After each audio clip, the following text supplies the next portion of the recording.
എന്തുകൊണ്ട് കോവിഡാനന്തരം ചുമയുണ്ടാകുന്നു? ഇത് വളരെ സങ്കീർണമായ ഒരു ശാരീരിക പ്രശ്നമൊന്നുമല്ല. നമ്മുടെ ശരീരത്തിന് അതിൻ്റെ തനതായ കുറേ ഡിഫൻസ് മെക്കാനിസംസ് ഉണ്ട്. ഏത് വൈറസ് നമ്മുടെ ശരീരത്തിൽ എത്തിപ്പെട്ട് കഴിഞ്ഞാൽ അതിനെ തുരത്തുന്നതിനായി നമ്മുടെ ശരീരത്തിലെ ഇൻഫ്ലമേറ്ററി സെൽസ് അതിനെതിരെ പ്രവർത്തിക്കും. പല സമയങ്ങളിലും ഈ ഇൻഫ്ലമേറ്ററി സെൽസാണ് നമ്മുടെ ശരീരത്തിന് ബുദ്ധിമുട്ടായി മാറുന്നത്.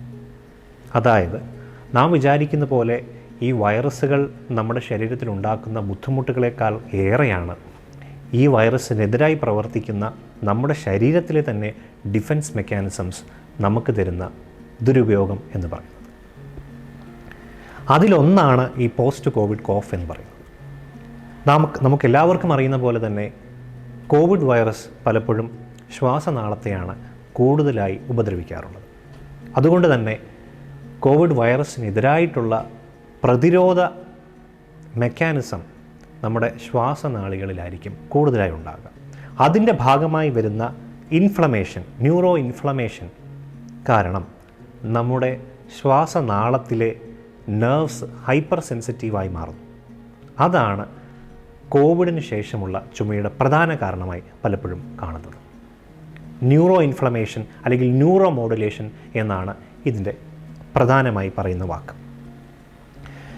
അപ്പോൾ ഈ മെക്കാനിസം എല്ലാവരിലും ഉണ്ടാകണമെന്നില്ല. ചിലപ്പോൾ കോവിഡിൻ്റെ എതിരായി പല വ്യക്തികളിലും കോവിഡിനെതിരെ നടക്കുന്ന പ്രതിരോധ മെക്കാനിസം പല വ്യക്തികളിലും പല രീതിയിലാണ്. ചില ആൾക്കാരിൽ അതിൽ അധികമായി വരാം. ചില ആൾക്കാരിൽ ആ ഇൻഫ്ലമേഷൻ കാരണം നെർവ്സിൽ കൂടുതൽ ഹൈപ്പർ സെൻസിറ്റീവ് ആവുകയും നമ്മുടെ ശരീരം ലരിങ്കൽ ആൻഡ് കോഫ് ഹൈപ്പർ സെൻസിറ്റീവ് സ്റ്റേജിലോട്ട് പോകുന്നു. അങ്ങനെയാണ് സാധാരണയിലും ചെറുതായി ഉണ്ടാകുന്ന ട്രിഗറിങ് ഫാക്ടേഴ്സ് തന്നെ അധിക ചുമയിലേക്ക് കൊണ്ടുപോകുന്നത്.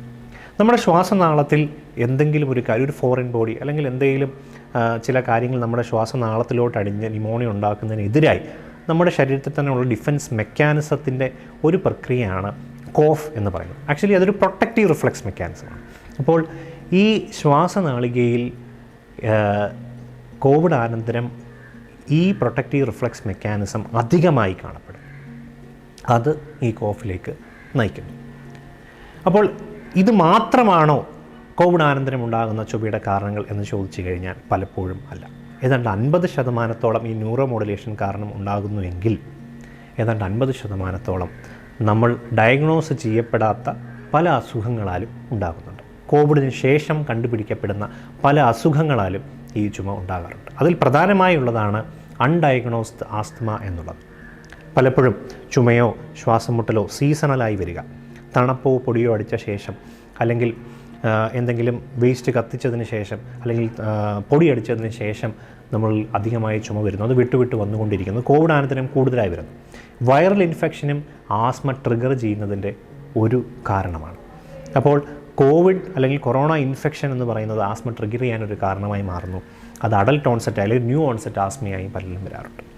അതുപോലെ തന്നെ നമ്മൾ കണ്ടുപിടിക്കപ്പെടാത്ത വേറൊരു കാരണമാണ് അലർജിക് റൈനൈറ്റിസ് അല്ലെങ്കിൽ അലർജിക് റൈനോസൈനസൈറ്റിസ് എന്ന് പറയുന്നത്. അതും കോവിഡ് അനന്തരം മൂർച്ഛിക്കുകയും കോവിഡ് അനന്തര ചുമയായി പ്രതിഫലിക്കാറുണ്ട്. ഇതുപോലെ തന്നെ നമ്മുടെ reflux disease, gastro oesophageal reflux disease എന്ന് പറയുന്ന ഡിസ്പെപ്റ്റിക് സിംറ്റംസ്, നമ്മുടെ സ്റ്റൊമക്കിൽ നിന്ന് പലപ്പോഴും ആസിഡും ഫുഡ് കണ്ടൻസും നമ്മുടെ തൊണ്ടയിലേക്ക് ഇറ്റിറ്റ് വരികയും അത് കാരണമുണ്ടാകുന്ന ഇറിറ്റൻ കഫ് വരാം.